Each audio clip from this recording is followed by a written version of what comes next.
Winter Roses, Summer by Fairytalelovr. Chapter 45, Sea Salt and Sweat. Arya sneaked away as soon as breakfast was over.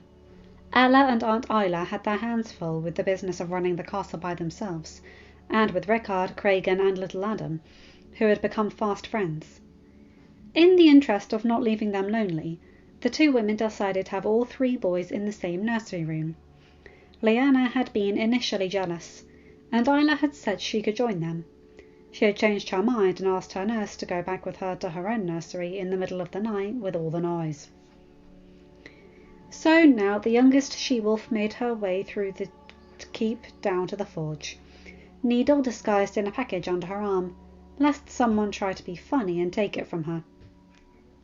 She ignored the smithies and apprentices out front, going straight to the back where she was hoping... Ah! There he was!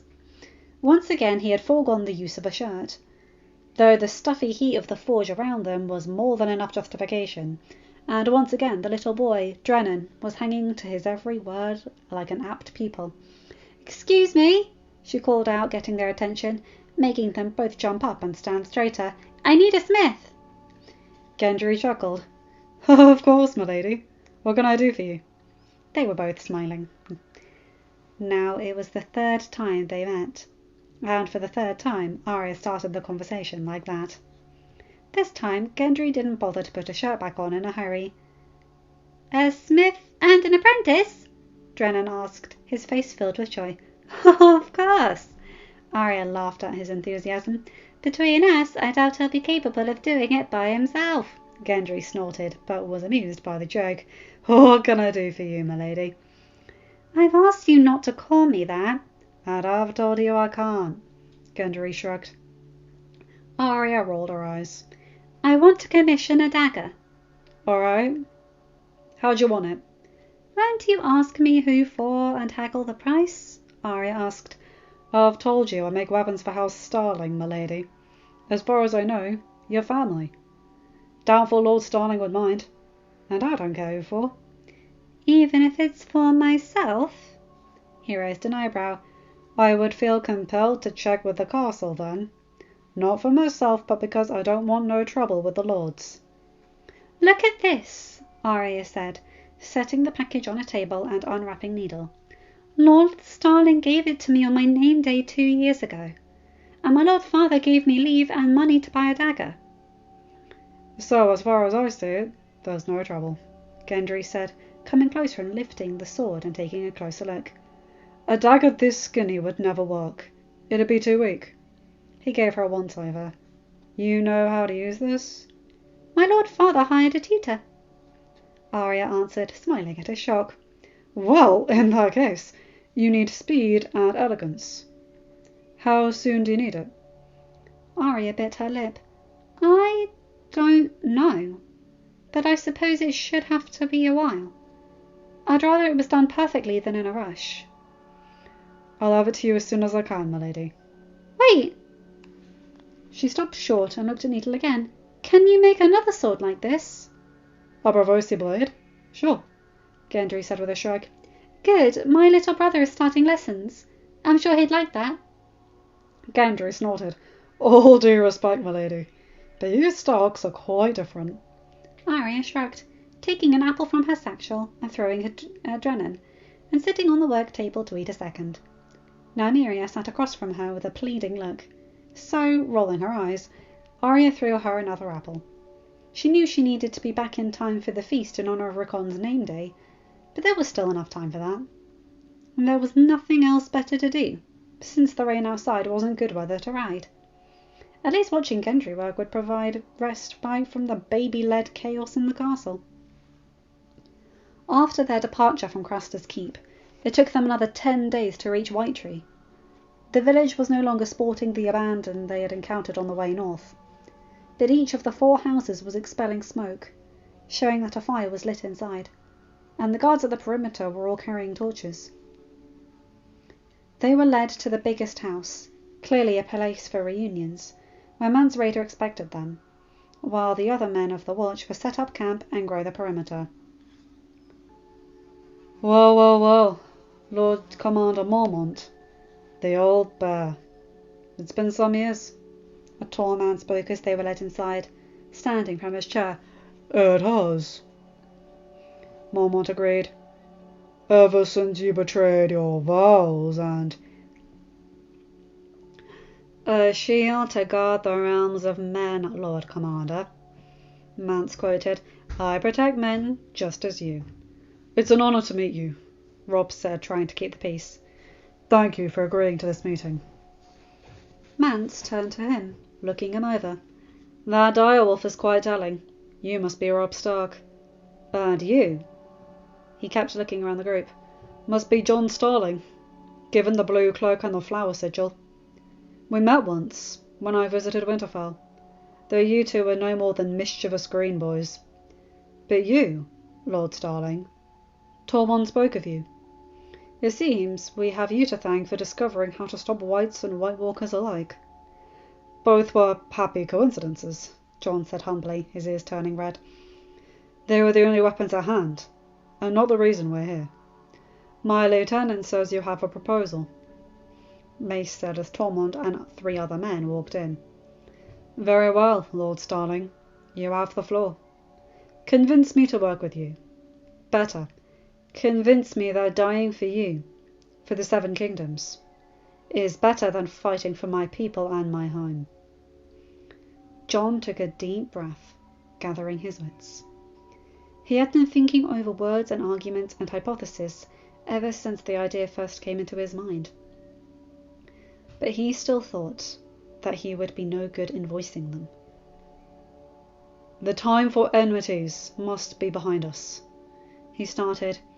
Now is the time for us to work together and survive. The White Walkers don't care if you're free folk, a man of the watch, or a southerner. From everything we've seen, they only want to grow their ranks. They will kill whoever is in their way, regardless of what sigils or colours they fly. If the free folk stay up here, it's only a matter of time before there's none of you left alive. They'll have grown their ranks, and your people, your culture, will be exterminated. And they'll continue on their path of death and destruction, and your loss will have meant nothing. You will have meant nothing. The free folk will be nothing more than a footnote in history, an annoyance that used to plunder the north. No one will remember you. It will be as if you never even existed. Your culture, your conquests, and even your failures, all vanished into the cold, icy air. But not the others. They'll come to the wall, and eventually they will breach it. Maybe the 7 kingdoms will fail and stop them as well, but by then it will be too late for the free folk anyway. But if you join us, if you come south, you're right, you will be fighting. But not for us, with us. They are hard to kill, and while death stops us, it only strengthens them. But if we fight, together, if we forget our differences, then they don't stand a chance. This is not about petty fights over who is the rightful settler in the north, or who gets to be behind a wall. This is about surviving. And only if we unite, if we pool our strength and our resources, we will be able to beat back an enemy that thrives not in victory, but in death. A true leader indeed, Adam thought with a smile. You are your father's son, Jon. He bit back a chuckle. Your mother's preferred method of diplomacy involved a sword, not warring with wits. Everyone in the room was touched with the words, all but one of Mance's men. We don't care for fancy words, lordling. You're not my leader. You're nothing to me. You might not be a crow, but you're still the enemy. I say you take your fancy words and get the fuck out. We know people like you. You come here with empty promises, and as soon as... Enough, Steer, Mance called. I don't have to. You have proclaimed me your king. You have to shut up when I tell you to. No, I don't, Steer growled in response. I chose you. I can just as easily change my mind. And you won't waste time chasing me and my people down, because you'll be too busy being slaughtered. He picked up his axe and left the room. slamming the door shut in the process. Tormund watched him go with a scoff. "I fucking hate Fens." Mace turned back to the meeting. "I suppose universal agreement is the first try was always going to be impossible. And there are too many details to sort out. But I have to say, I'm convinced." Before I carry on, guys, I'm sorry if you can hear things in the background. There's stuff going on. I just wanted to get this chapter to you on time. The room was smelling like sea salt and sweat. A common smell now, during the warmest parts of the year, when they would leave windows and their balcony door open. Maybe tomorrow, Dany would have Irri and Araya spread more flowers. But for now, the smell of sweat only hiked her arousal. Daenerys woke up suddenly, with her forehead went straight up against the wooden desk. Hot and bothered from her dream, or rather from the reliving of a very good memory, she rubbed her eyes, trying to rub away their soreness.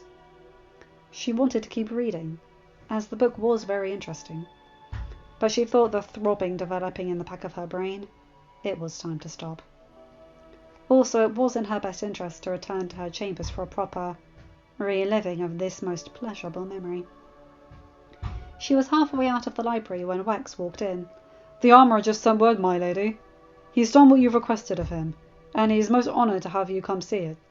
Though you can have him have it sent up." "Oh, no, I'm going to get it. I'm sick of my room, this library and the long path between." She smiled when she saw the guard scrunch up his face. "You would rather I stayed in, wouldn't you?"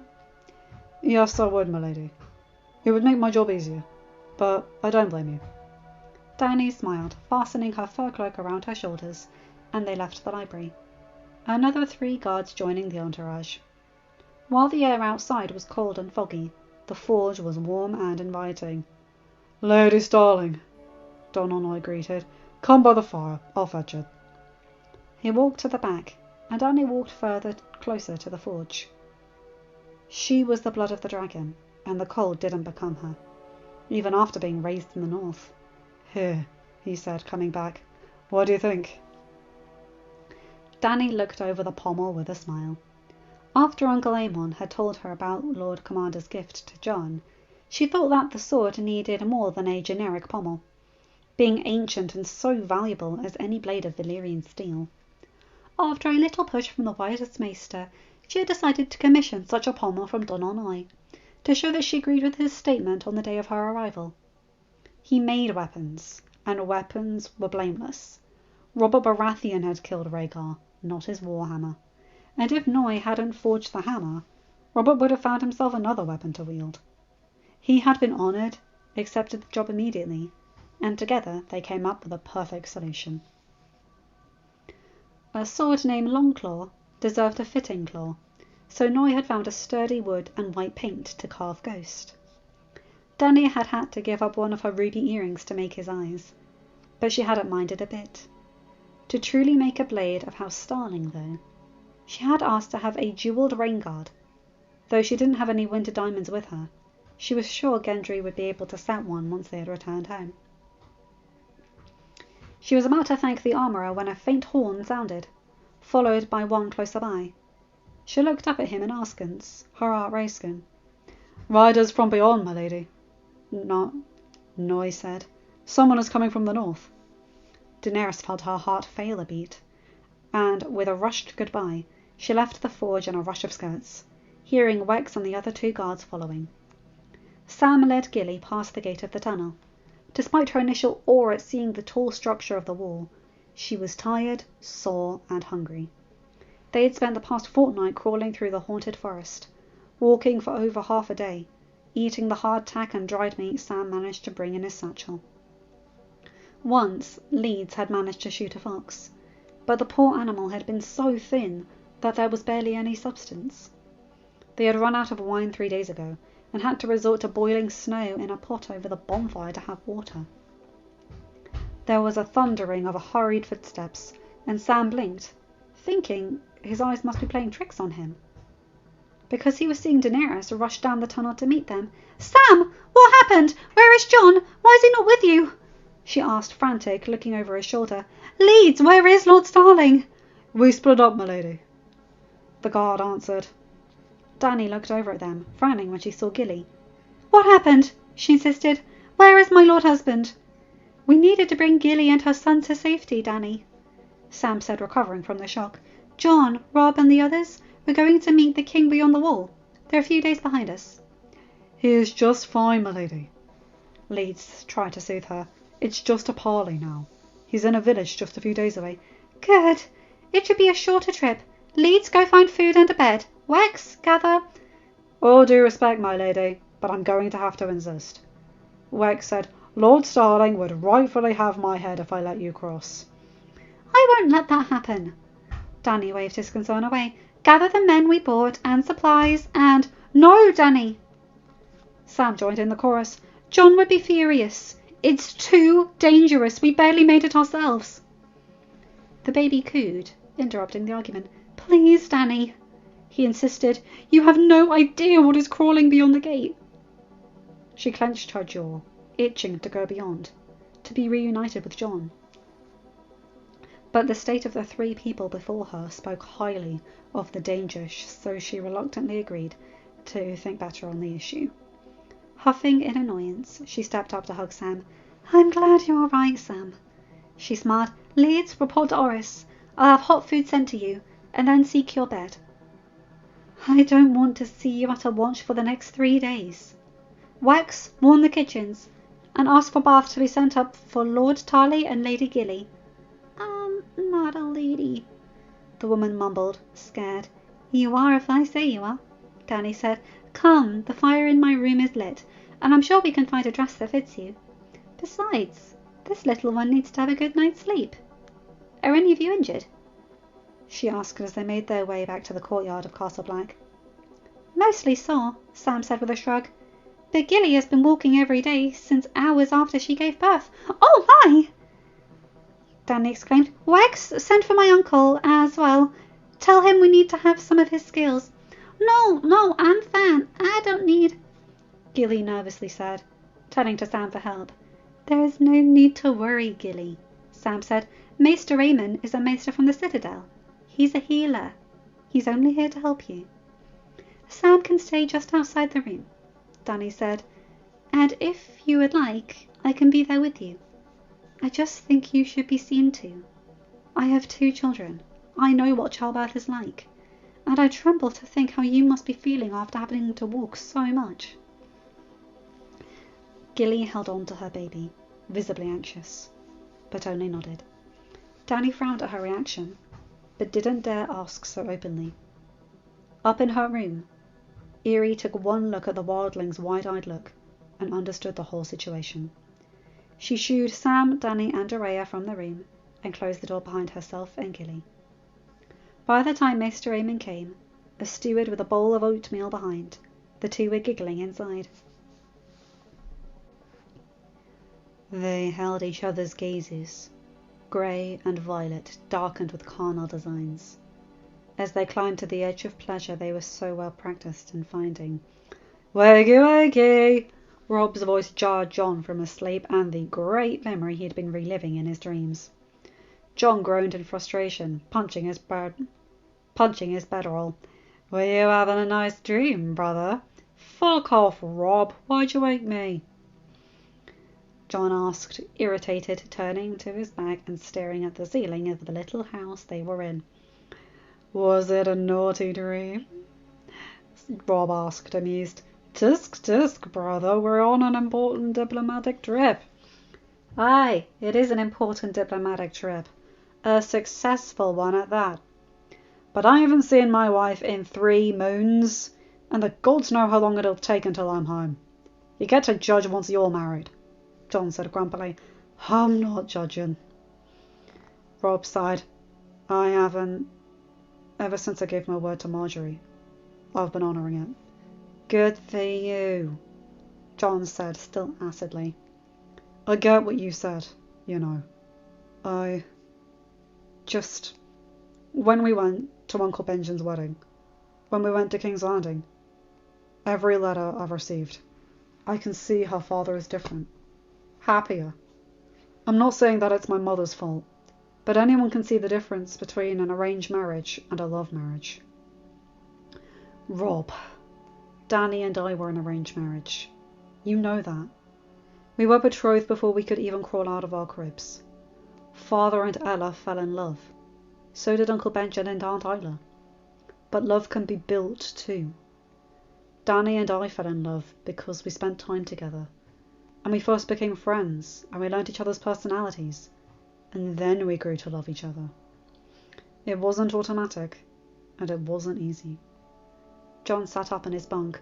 Look, I'm not saying I'm an expert on marriage, and it's not always perfect. It's an eternal work. That it is. And if you want it to truly work, you have to be honest. I've already messed up in that regard, Rob confessed, blushing. It wasn't intentional. I just never thought to tell her that there had been an assassin in my chambers at Winterfell. Great, big brother. Marjorie was only in the Midnight Fortress for a few moons. But I can tell you for sure she did not like that. No, she didn't. She sent me a raven scolding me. I sent a long letter in response. Please tell me you had enough brains to tell her you were coming here. John censored. Rob's blush deepened. I told her I was coming to Castle Black, and that you'd meet me. I didn't. His blush deepened. I didn't tell her I was actually coming beyond the wall. Hard work, big brother, John said, standing up and patting Rob's back on his way out of the house. You better think of some very good grovelling words. Is this payback because I woke you up? Rob asked. John only laughed as Ghost came to greet him, and they went in search of breakfast. In the interest of not wasting any daylight moments, the men of the Night's Watch and the Stark Guards went on finishing packing up camp and beginning to trek further south, as Lord Commander Mormont, Rob, John and Mance Rayder met for a last council. Negotiations had been hard, as neither side was too keen to give in. Finally, it was decided that, in the interest of respect, the free folk would keep their own traditions, minus the cannibalism.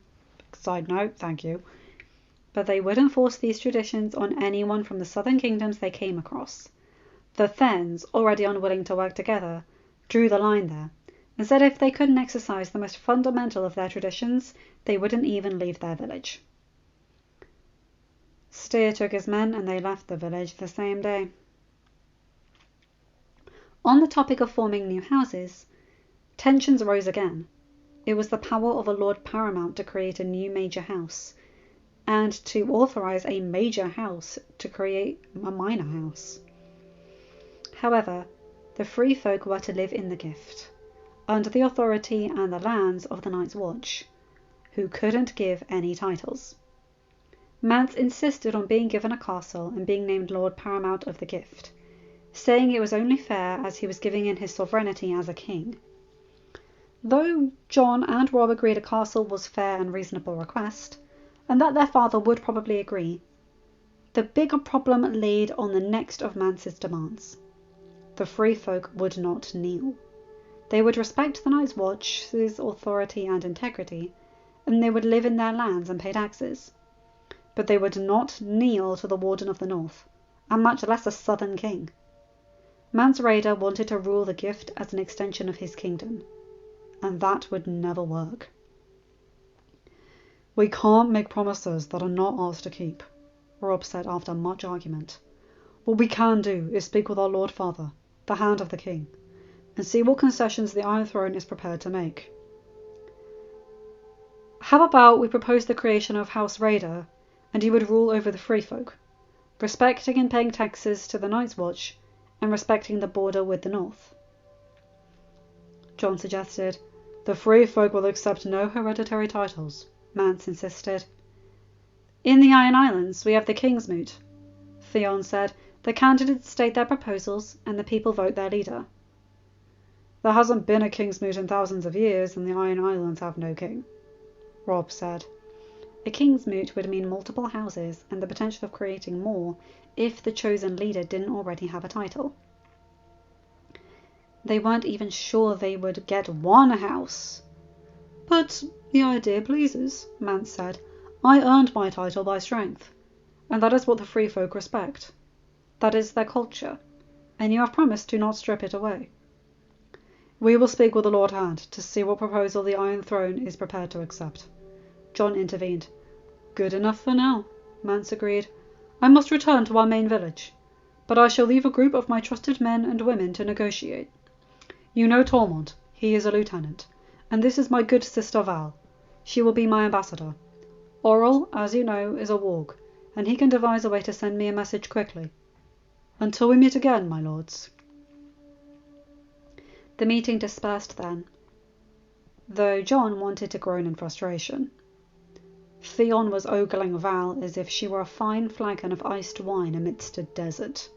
He elbowed Robb and nodded toward the potential problem.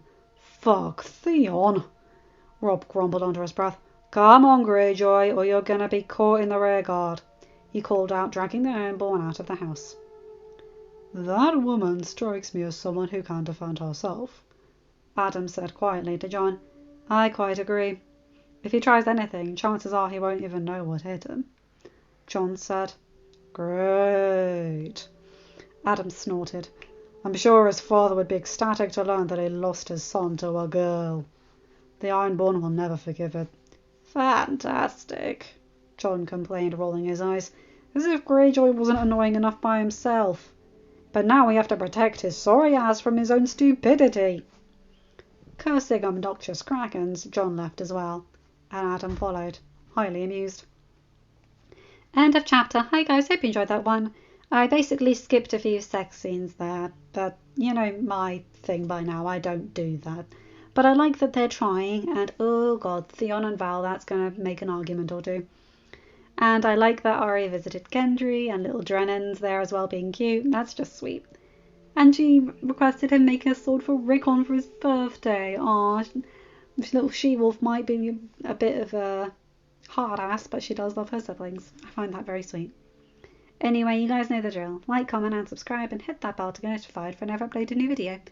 Have a good day, night, or whatever time zone you're in. Bye my guys, gals and non-binary pals. I'll see you in another video. Take care.